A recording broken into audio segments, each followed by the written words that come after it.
Vincent if I can visit agencies. And actually, vinolunteer niya itong agency na to.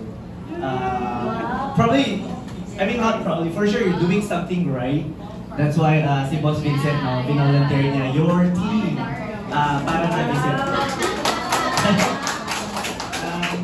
And I mean, I'd like to apologize din kasi I was supposed to come earlier this morning at 10 a.m. kaso nagka-food poisoning tayo. So, kaya late na po ako for today. So, honestly, I came here to really observe paano yung culture dito sa Philippines kasi based on how I understand, when I move around, sa feeling ko po yung AIA Philippines, closest siya in terms of culture sa AIA Indonesia. Thailand, Hong Kong, Malaysia, Singapore, Cambodia maybe not. So maybe Thailand, Hong Kong, Singapore, Malaysia. Culturally, AIA, parang same. Pero I feel closest in terms of warmth, in terms of, ngayon, I mean, ito ba lang yung second agency na na-visit ko, pero I'd say baka closest tayo sa AIA Indonesia. So it's something that I really would want to understand for that project na para, alam niyo, matulungan, I don't know, so I can give more insights or give more inputs sa AIA Philippines so we can grow bigger and para sa atin sigurong succession planning kasi I think the idea is we want to have younger people coming as, joining us dito sa AIA Philippines for the next generation of new advisors here in the Philippines. So yun po yung gusto kong ma-understand. Unfortunately, I'm a little bit late, kaya hindi ko na nakita ko ang nangyari for the rest of the days. Pero I think that was right in time when si Sir ay nag-i-introduce and he was like trying to hype you up. I think that's more than enough for me to understand paano gumagana yung mga agencies dito sa Philippines. And I guess, I would say it's easier para sa akin kasi syempre Filipino sa Filipino, we speak the same language, pare-parehas tayo ng I would say, I mean we might have different upbringings pero culturally same na same, no? As I might not be living here for the past 16 years pero Pinoy pa din ako. I'm very proud to be Filipino pa din. Opo, 16 years. So I'm always in the Philippines though. Lagi po ako nandito. Siguro prior to this, once in 2 months or almost every month even for clients. So Pinoy na Pinoy pa din po ako. Pero ang dami ng bagay I would say that I don't really understand much sa Pilipinas. Especially yung number one insurance landscape natin dito sa Philippines. Paano ba ang consumer behavior ng Pilipino sa Pilipinas when it comes to insurance? Paano ba ang appointment setup kapag kunyari FA, financial advisor to a consumer dito sa Pilipinas. Paano ba tinatanggap ng mga Pilipino sa Pilipinas ang insurance, especially AIA? Transitioning from PPI, transitioning to Phil Life to AIA, ano na ba yung naging, what was the effect of that? How did people receive that, no, yung transition po na? But yeah, I guess I don't know how much time I have, pero siguro to make this fruitful, kung baka may tanong po kayo na gusto nyo, I don't know, I might be able to help you guys out. Kung curious kayo, kung paano nagsimula sa Singapore, or paano ginagawa yung business and all that, pwede po ako siguro magbigay sa inyo ng insights. Yeah, that's it, sir. Siguro I'll just start. Just to give you an overview also, that's why I was very excited when friends, they told me that you're coming over. Kasi I think that was the start of the year. Parang, it was really very difficult, the transition from online and everything after the pandemic. So it was very hard for us to develop new advisors. But when I heard your story of you starting in Singapore, basically not having any network and rising up to the very top, I think that for me personally, and I kept on telling everyone afterwards that your story was really, really very inspiring. Ito hindi ako nambobola. I don't get inspired easily, but your story actually got to me. So maybe you can give us a short background of how you started in Singapore. And kasi we have a few new advisors here who feel something, and new advisors also na wala na ata akong network. So, okay po. Alam niyo, lagi ako nahihiya kapag nasa ganitong usapan. Kapag na-awkward ako kapag when people, how to say, like when people are like trying to praise me, nahihiya ako lagi, parang gusto kong... But yeah, thanks for the kind words, sir. Sino po yung mga new advisors natin right here? Si Miss naman kasi kung makaganon siya kanina, akala ko nandun siya nung kick-off. But yeah, okay, just to give you a brief background about how I started sa Singapore po. So when I was, nag-move po ako doon for internship. 37 na ako this year. Mukha lang akong bata. But yeah, I'm 37 this year. I moved in Singapore po for internship.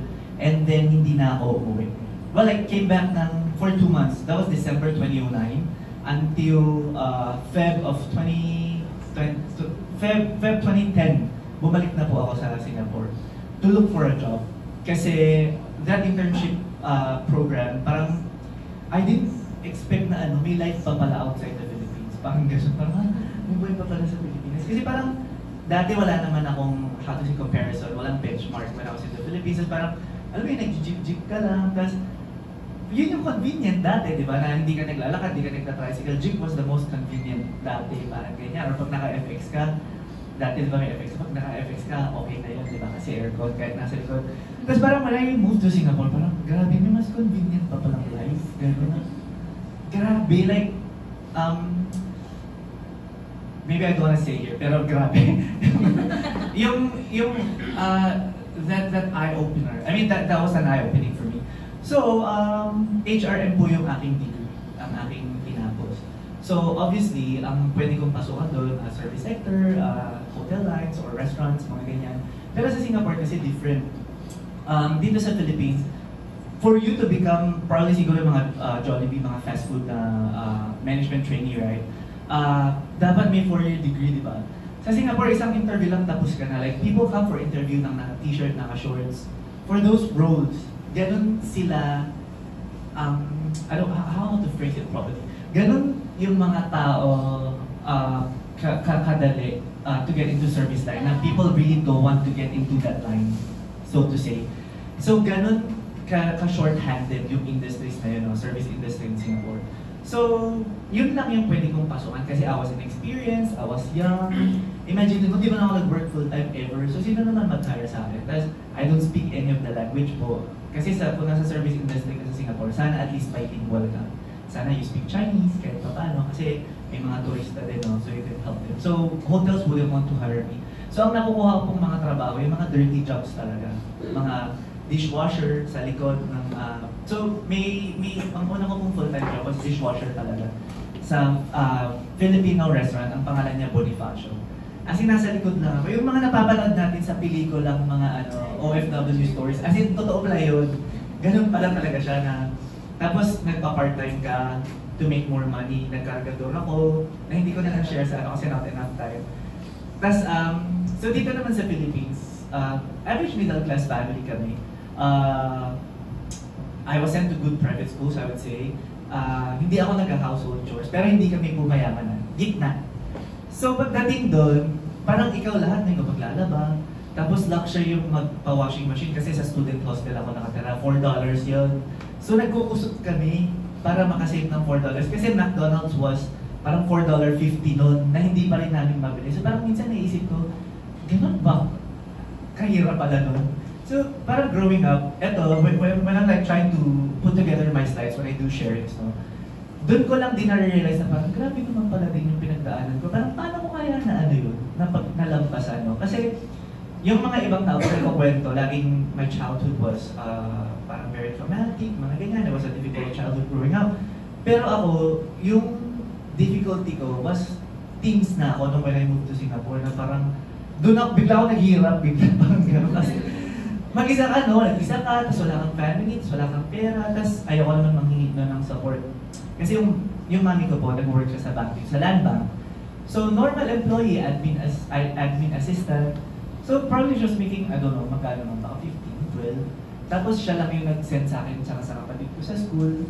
Only to realize na puro loan pala yun para ma-send na kami ng brother ko sa school. Anyway, so yun po yung mga naging first few trabaho sa Singapore.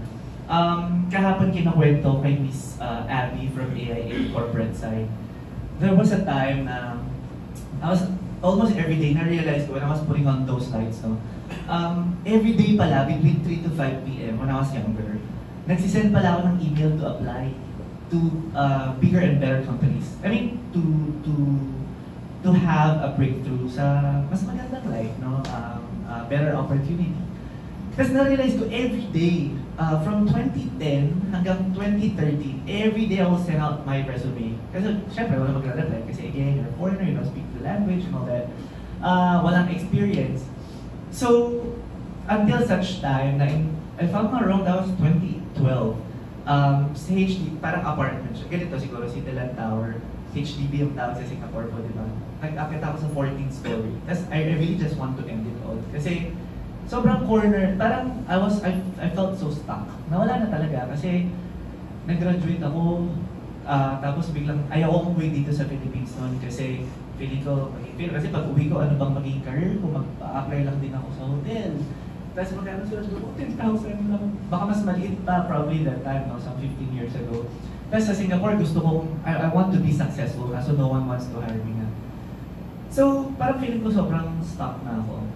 But looking down, ito gusto ko ikwento lang din more kasi sobrang big realization sa akin ito. Looking down, sabi ko, eto nakakatawa kasi inisip ko pag tumalon ako doon, hassle pa sa friends ko, no? Kasi baka magkagutay-gutay yung phone ko. Ano, pupunta pa sila sa Philippine Embassy, paano nila ako iuwi?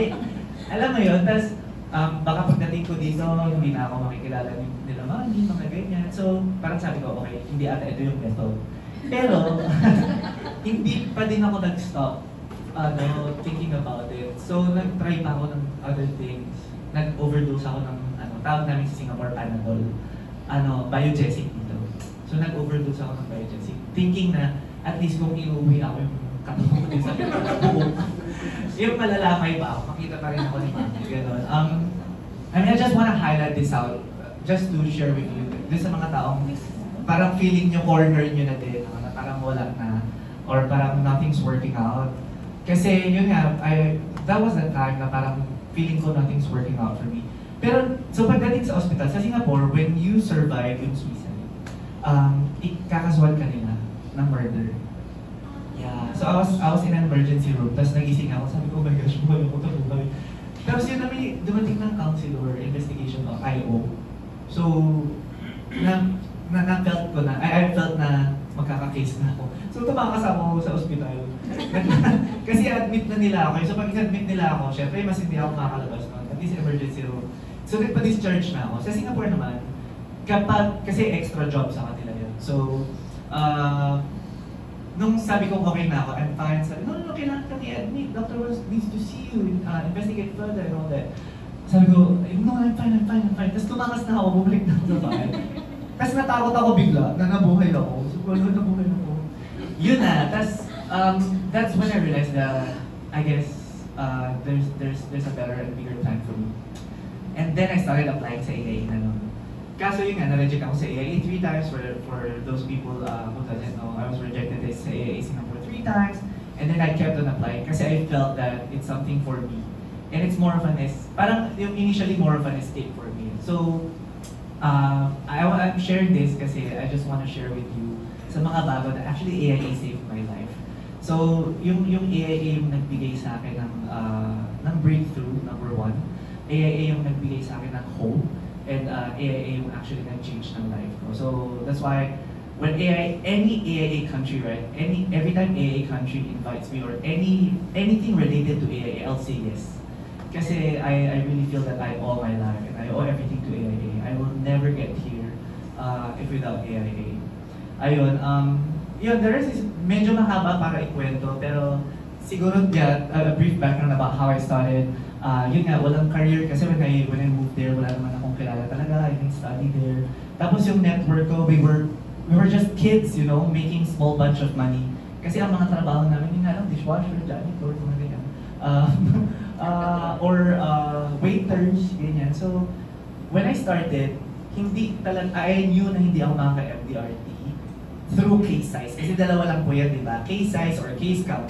So, you're fortunate if you have the case size. If your family is of the more affluent side or wealthy, then you take advantage or you make use of that connection. Kasi meron bigay yung family mo, then tita-tita, mga amiga nila, mga business partners, mas madali, I would say. Pero I never had that in Singapore. So I knew the only way was case size, volume. So kailangan ng maraming maliliit na cases. So that's how that's how I saw the solution. So feeling ko, hindi ko kaya yung case size, that's for sure. Sure na sure ako. So magki-case count ako. So yun, chinaga ko lang po siya, mga maliliit na cases, like smallest product na meron kami sa AIA Singapore, which was accident plan, that was $15 per month. I would break it down to customers. I would say it's 60 cents per day. Ganyan. It's just 60 cents per day. You don't need to pay for your hospital bills. Tapos I was joining different sporting activities. So, nag-join ako ng mga sports, no? Badminton, volleyball, kung ano, basta grupo. Tapos, most of the time, nagtatanga-tangahan ako sa games. Kasi, people would want, especially those, yung mga leaders ng group, tuturuan ka nila. Kasi pag magaling na ako agad, magaling na ako. I mean, okay ka na dyan ka na. Pero kapag bago ka, syempre they want to grow, parang tayo, di ba? We want to grow our agency, our district. So pag bago ka nag-join ka sa group nila, they wanna keep you. So pag hindi ka masyadong marunong, they would train you. So, minsan kahit alam ko na yung sport, ang tawag namin Singapore, yung wayang apit. So you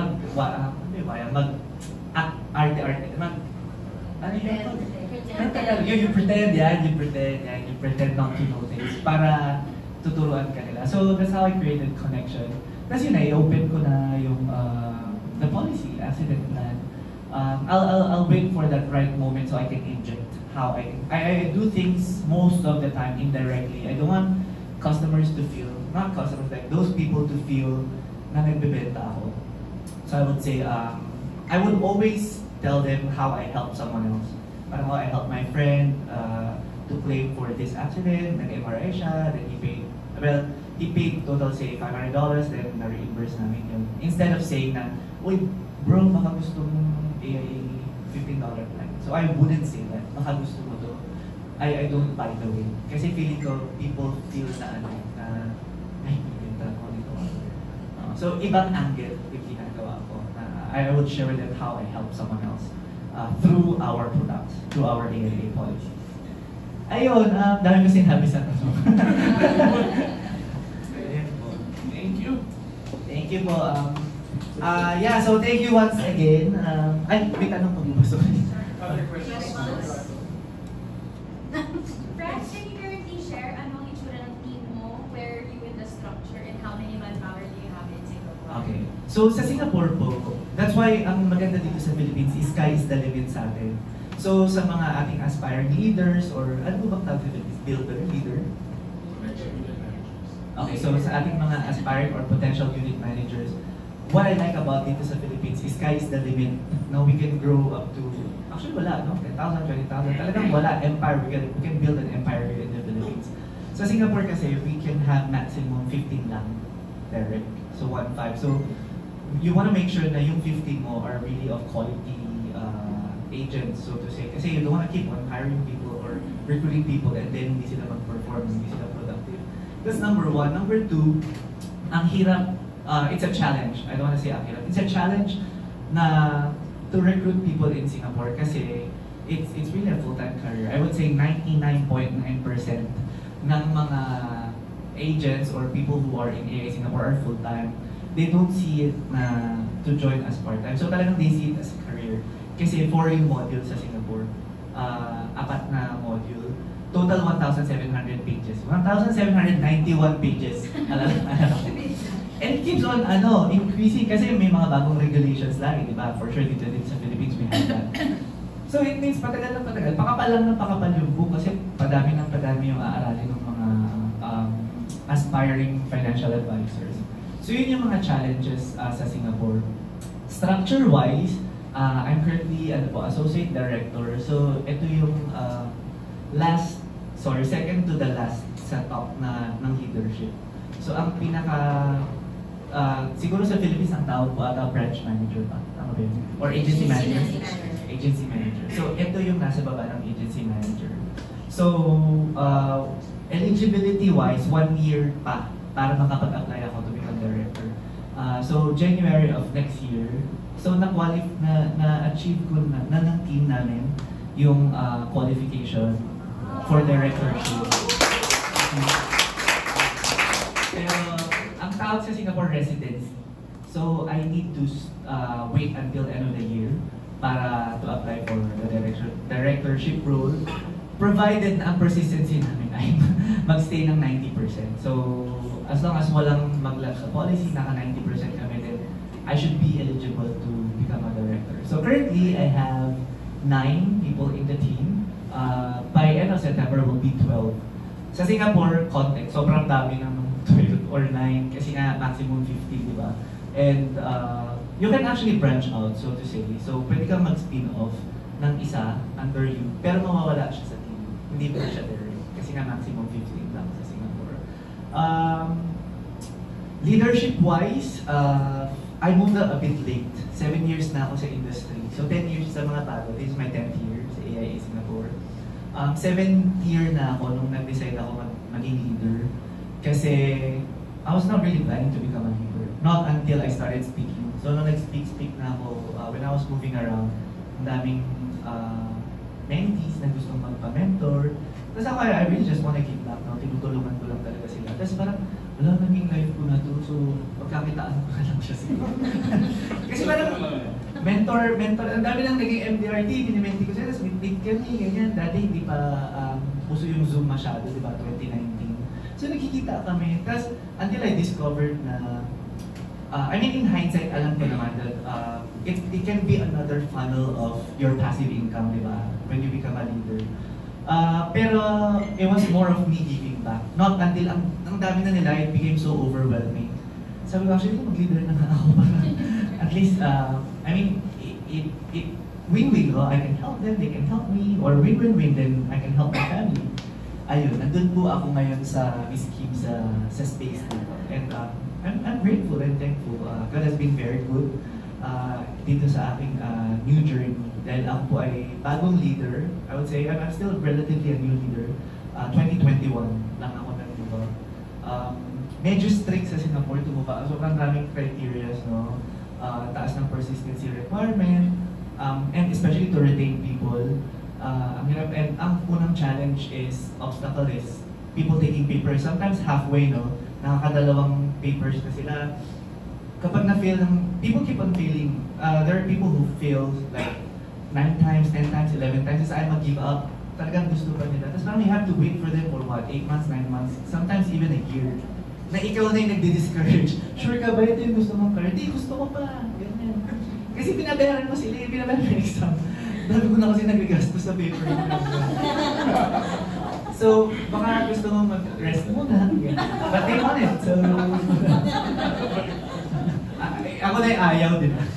Ayun po, so God is good dahil kahit pa paano, actually, ang retention rate pala sa agency namin ay 100%. Wala pang maalis since they joined. Agency, MDRT ratio po namin ay 50%. So, 1:1. 1 in every 2 agents are MDRT.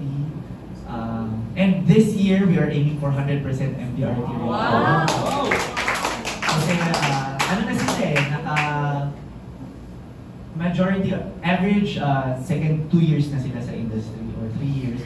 So, I would say, they're better equipped with knowledge and skills versus sa last year nila. So last year, we were able to achieve 50%. So this year, and they're all on track. So we're gunning for 100% MDRT ratio this year. Yes, po. What's your motivation? Motivates you to really keep on really excel? Okay po. My motivation ever since mom ko po talaga. Kasi, so growing up doon po sa mga bago, so kasi separated yung parents ko, they had me when they were very young. So patalon-talon ako din. Yung mga typical story ng batang, kasi my mom was 18, dad was 17 nung nagkaroon ako. So lumaki ako sa lola, tita. Kasi nag-try pa mag-aral si mami ng college after she had me. So patalon-talon po, every 2 years or every 3 years, lumilipat ako sa lola dito, lola dyan, tita, ganyan, tita. So 2 years lang akong nag-stay kay mami po. 2 years lang akong tumira as staying together. Pero never kong na-feel na yung napabayaan ako, at least financially. Honestly, feeling ko, kulang ako sa aruga ng bata. Kasi lagi akong in search of longing for parents love, ganyan, or kulang KSP, ganun. Kulang KSA pala, kulang sa attention. So, kaya nung nag-move ako sa Singapore po, excited ako. I mean, I was so excited na baka nandun yung family, nandun yung sense of belonging, kasi papansin ako. Tas, grabe din yung connection ko when I have friends, kasi feeling ko friends yung family. So, iba po yung attachment ko sa friends, kasi I never had family dito sa Philippines. Pero, I felt that, eto nung lumaki na po ako, na buti pa rin hindi ako pinabayaan ni mami. Kasi yung si daddy ko po nung medyo bata-bata, medyo yung medyo liberated, I would say. So, he never completed his uni din, yung college niya, so he never had a proper job. Kasi mami nakagraduate siya, pero yung mga naging roles lang niya, admin, gano'n. So, na ngayon ko lang din na-realize na hindi rin pala malaki yung sweldo. So, grateful ako doon po na kahit pa paano, they were young. Tapos sinend pa rin niya ako sa private schools. Maayos na school. Tapos nare-realize ko nun, gusto ko ng laptop, bibila niya akong laptop. Tapos lately ko lang din na-realize through her friends na utang lahat yun. So she was my motivation ever since, nung nadi-discover ko to. So that's why binila ko siya ng house, ng sasakyan. If she wants to travel, I'll bring her go to travel. Actually, nung Sunday, dumating po ako dito sa Manila, nagpagupit ako. Sumama siya. Yeah.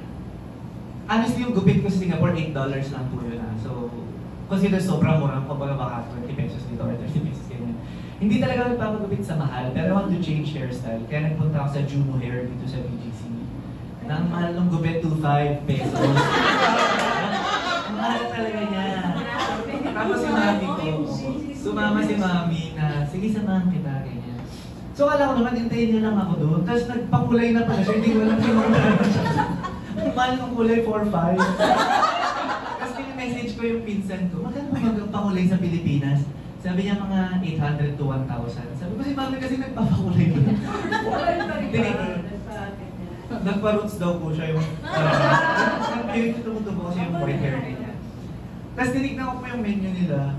Sabi ko lang 4-5 yung Kasi bumalik na lang ako ulit din sa na parang hindi, sige, baka masaya din si mami.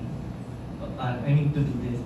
Tapos that night, nag-message din po siya na sabi niya, thank you for the experience, for the Juno Hair experience. Buti lang di pala ako nagreklamo sa kanya. Ayun po, so, ang saya ng feeling na gano'n na, well, my mom is still around, na papasaya ko siya.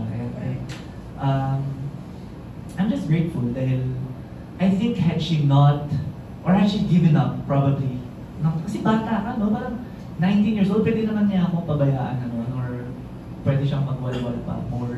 O parang iwanan na niya ako sa lola ko. Pero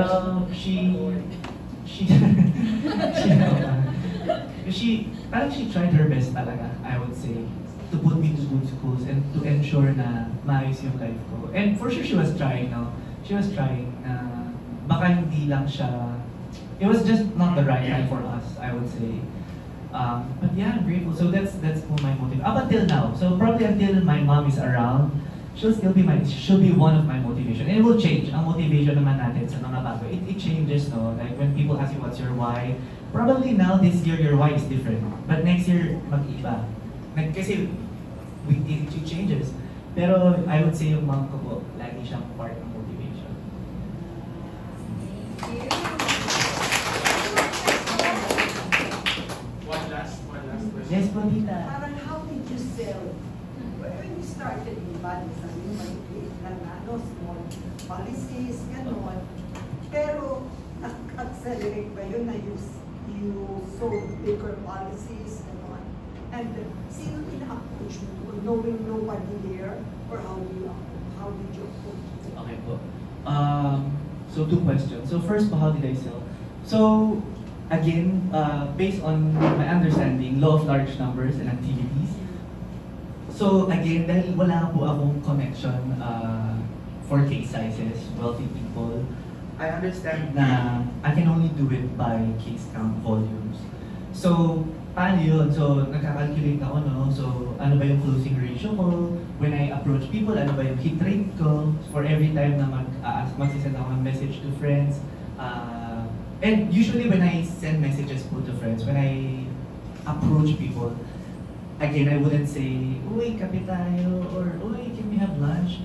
Kasi I think it's very cliche, or it's very common for people to receive those messages. For sure, kasi hindi lang naman ako yung FA sa life nila, no? They might have classmates, or they might have family members who approach. And ganun, parang sa intindi ko, ganun yung turo lagi. Parang, may invite mo siya ng lunch, ganun. So I want to be different. And I guess itong entire career ko, yun lang yung lagi kong mindset. How do I differentiate myself? Paano ako magiging iba sa typical agent sa Singapore? Kasi there are 20,000 agents in Singapore. Gusto ko, hindi ako part ng 20,000. Ganon. So when I approach people po, ang lagi ko lang sasabihin, feeling close. Again, so I'll take advantage, I'll capitalize sa social media based sa last post nila. Dati, when I started 10 years ago, hindi pa uso yung mga stories. So yung mga pinost nila, kaya si sir, yung last post niya, kaya rin naka-stripe siya. Uy, uy sir, ganyan. Or parang, uy John, ang ganda nung nung striped shirt mo nung nakaraan. Uniqlo ba yun, mga ganyan? Or H&M ba yun? So I'll try to warm up muna, no? To build up, binibuild up ko siya, hindi agad na kasi ito, nung nagsimula ako nagka-agents, gusto nila cut short agad. So I'm trying to understand them. Kaya every Monday, may tinatawag po kaming stats builder. It's like sort of sales builder. Pero gusto ko lang malaman yung mga figures. I'm very numbers person. So lagi ako may sheet. So ilalagay namin doon lahat ng approach nila. And then I'll try to figure out bakit hindi po nagkakaroon ng sales. So kapag maraming approach, tas walang sumasagot, tas patingin ako paano ba siya message. Sabi ko, this is very transactional kasi people don't want to be sold. At least in Singapore. I don't know, baka sa akin lang yun. Kasi I would always ask myself, if someone approached me, paano ako saan approach niya ako magre-reply? Pag tinanong ko ba yung sarili ko ng ganito, sasagutin ko ba siya? Yun, so parang ang benchmark ko was myself that time.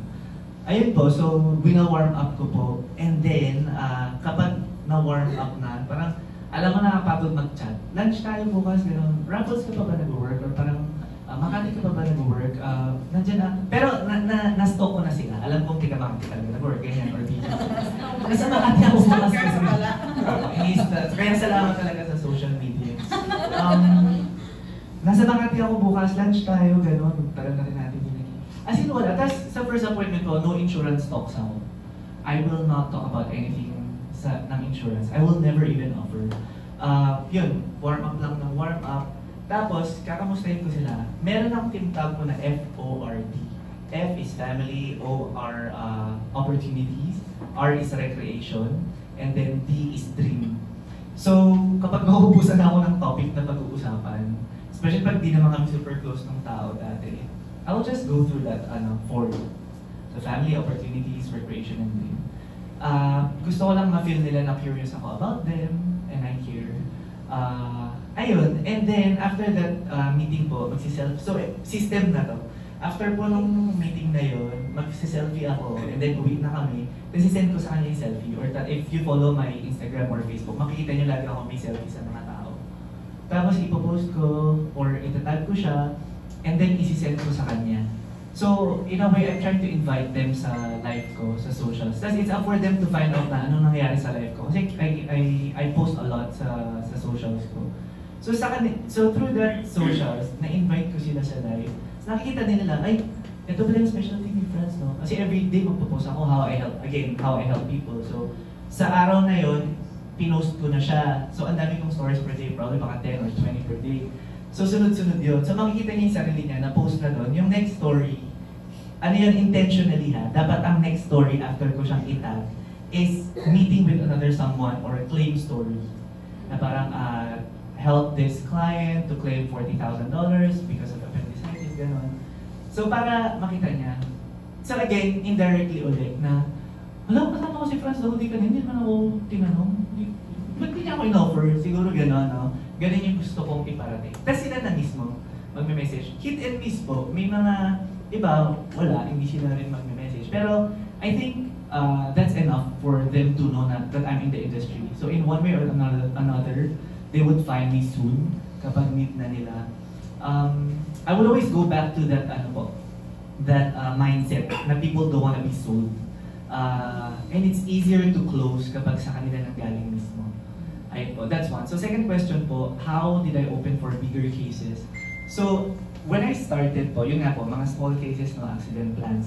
So that's my door opener, key opener, para maupo ko sila. So kanyari say soccer. Sa Singapore, soccer is 11 aside. So 11 versus 11. So usually 3 teams. So kung may 11 na naglalaro, may 11 pang nakaupo. So yung mga nakaupo, grupo-grupo yan. So hindi ko rin naman goal na i-close lahat kaming 33. Hahanapin ko lang yung mga feeling kong makaka-close ko po. Or yung mga feeling kong, the people that I want to work with. And that's one very good thing about this industry. You choose the people you want to work with, di ba? Kasi this is a long-term relationship. Ayaw mong, kung feeling mo hindi ko ayaw magtulong sila sa, kung ito yung feeling ko hindi ko ito makakasundo, ba't ko ito client, di ba? Kung client mo yan for the next 10 years, ayaw mo yan, di ba? So, huwag mo siyang i-approach, di ba? So, you also qualify yung gusto niyong i-clients. Hindi, especially when you're new, actually sabi, beggars cannot be choosy or choosers. Pero, this is what I always tell my agents, no? You can choose, kasi ayaw mo ng future problem, no? Ayaw natin to address the solution now, make MOC, yung tawag sa Pilipinas? MOC, para sa MOC, tas 2 years, 3 years later, may complaint tayo or may problema tayo. Ayaw naman natin yun. There's 6 million people in Singapore. There's 114 million people in the Philippines, 65 million in Manila. So, I don't know kung ilan percentage na yung workforce that I still have to understand. So, lagi sa kanila sinasabi, may 6 million pa dyan, ba't mo pinipilit yan, mag-move on ka na. Ganon. So, out of unless siguro super big case, then I will fight for it. Okay. Pero kung normal na kunyari IT siya or engineer, there are 100,000 other engineers right here. Bakit ko pinipilit yan, di ba? So move on na ako. So ayun po, out of 11 kami nakaupo, pupunta po ako sa group kung sino yung feeling kong baka makaka-close ko. Kasi yun, tatanong, again, I'll warm up. Uy guys, have you been playing soccer? Tapos magpe-praise po ako. Ganda ng shoes mo saan mo pinili?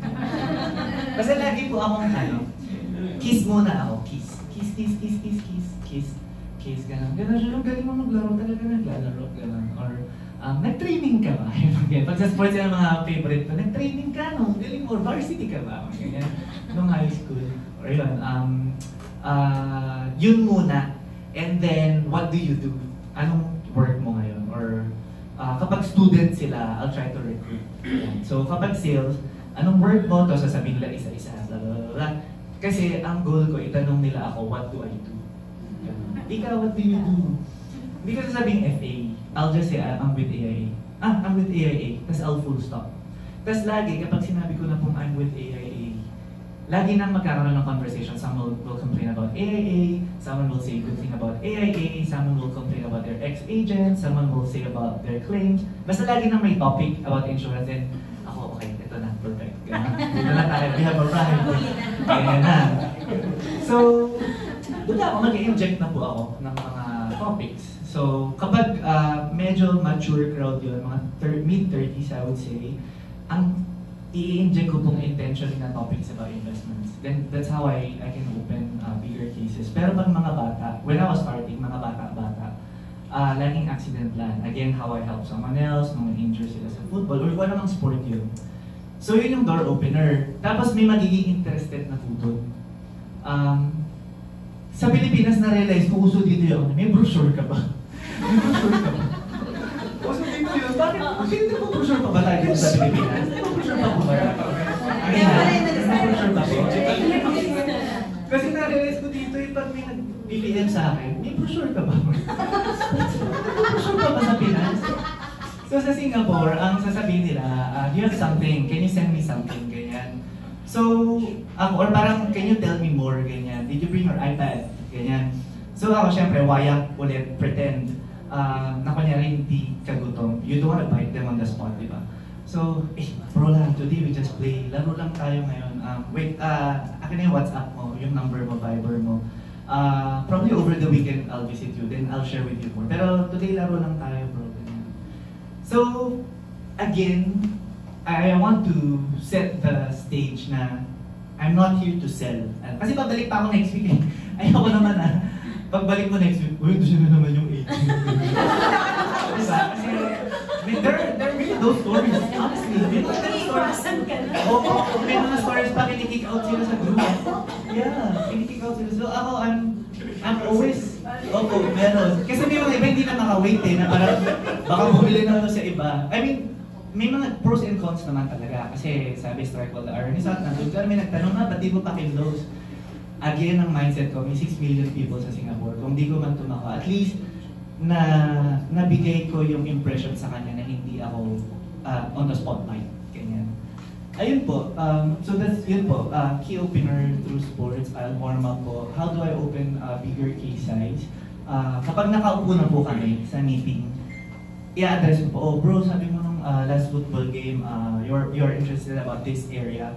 Pero actually, apat yung specialization ko. Kasi na po, mag-full opening presentation ako, and then I'll try to look for gaps, kung nasa ng mga gaps nila. Tapos, review yung kanilang existing portfolio. So, holistic planning. And again, I would always tell them na kung ano lang yung need mo ngayon. Although, sa puso mo, ay, dito, okay, 11,000 yung sweldo, mga ganyan. Kaya ko nakaklose siguro dito. Pero I would always intentionally say, kung ano lang yung need mo ngayon, yun lang yung i-address natin. And yung need mo ngayon was yung accident plan last week. So i-apply natin yung accident plan mo today. Pero since nakaupo na tayo, I'll share with you the other things that I do. Ito pa, nag-specialize pa ako sa mga bagay na to. Just in case you're interested in the near future, you can always find me. Tapos again, parang okay din to So, I don't know, siguro sa other visit, baka mag-workshop tayo, share ko sa inyo paano yung opening presentation. Tapos pinaparang ko kasi sa kanila, sabi ko, I have 4 pillars. These are the 4 pillars that I usually help my clients with. I always want to say, help. May na-attendan akong course. Sabi, nakaka-affect ng psychological buying mindset ng mga customers when they know, kapag may mga case studies, or when you tell them things on how you help other people. So yun, I would intentionally say, this is how I help tas kung ka-profile nila. So kanyari, Malaysian yung kausap ko, this is how I help the other Malaysian guy, or the other Filipino guy. May isa din dito, basta mahanap ako ng common denominator nila. May client ako nung nakaraan, tinanong ko, tiga Mindanao din yun, same kayo. Ito yung nangyari. So nakakaramdam sila ng affinity, I would say. Ayun po. Tapos sabi ko, ang current need mo is itong pillar number 2 based on what we talked about last week. Pero if I will get you to rank this, all of these 4 pillars, ano sa tingin mo yung top 3 mo? Tapos usually, hindi lang lagi yung kung ano yung need nila. Kasi again, kapag nag-educate tayo ng properly, if we go through yung ating opening presentation, yung exploration, that's how I call it, in a perfect way, in the right way, makikita nila yung value. Kasi honestly, why would you not need insurance, di ba? Kung may pera lang talaga ang mga tao, they would buy it, di ba? So I think yun yung goal natin. I always tell my agents to let them see the value of what we share with them. And don't focus on selling. Focus on how we can try to help them address their problems and needs. Kasi I think, and nag-ano po yun it translates. Nakikita nila yan through our eyes, the way we speak, our conviction.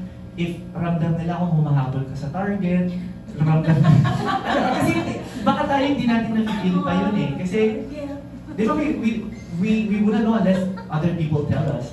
So pag dalawa na lang tayo, baka iba ka na eh, parang, bro, sige na, ano yan? Pero, so ramdam ng clients yun, ramdam ng prospects yun. So, I always would want to tell my agents, focus on how you can try to help them. Really, like, be genuine. Kasi, I have not sat down with anybody na walang gap. Not even my boss. isa sa pinapayaman sa AIA Singapore, may gap siya, no? Laging may gap ang tao when we try to review their portfolio. So, through those gaps, I'm just trying to educate them po na ito yung solutions. And I call policies as solutions. I don't say product, I don't say solution. I don't say policy. I'll say this solution can help you address this need number 1, need number 2. Yeah. So I will always go back to that principle. I try to avoid the word sell when I'm sitting down with prospects. I also mean sell this is what I sold to this client. So I say this is how I help this client. This is the solution that helped this client. So this solution will help you address this concern. Ayun, ganun po.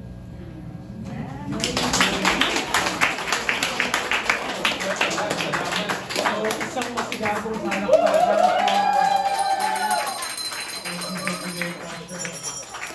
dahil bago ulit ka, hindi ko na ilalagay sa ulo mo to. But welcome to Bordel Associates. So, you're part of the family. Thank you for being here.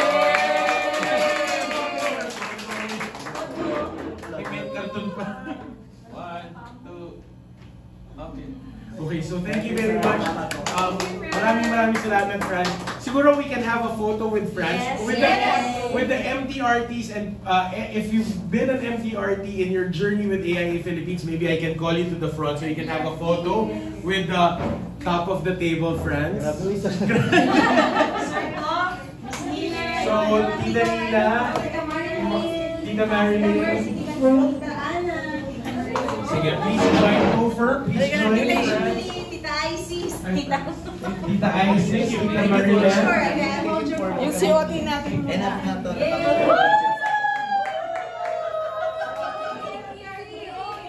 Baka COT pa. Basta po. Tita Marilyn is our 33-year MDRT. Just qualified this month. For consecutive. 33 consecutive years. Topher De La Cruz is 2-time MDRT.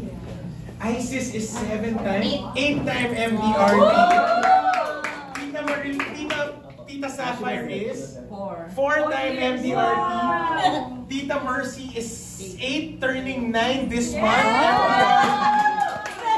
Tita Marilyn Toribio is 1-time MDRT, 2nd this year.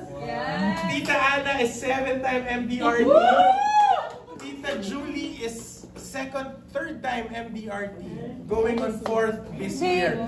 Going on 4th. Let's go. Let's have a photo. Please move to the center. Yeah. Uy, nasaan ang iba? MDRT first. Bayo? Mga selfie kami. Compress. Tito J, dito.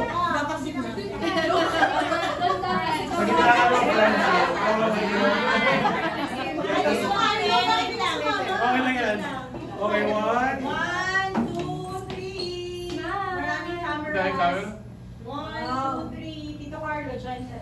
Heart now, heart. Show the heart during your generation. Okay,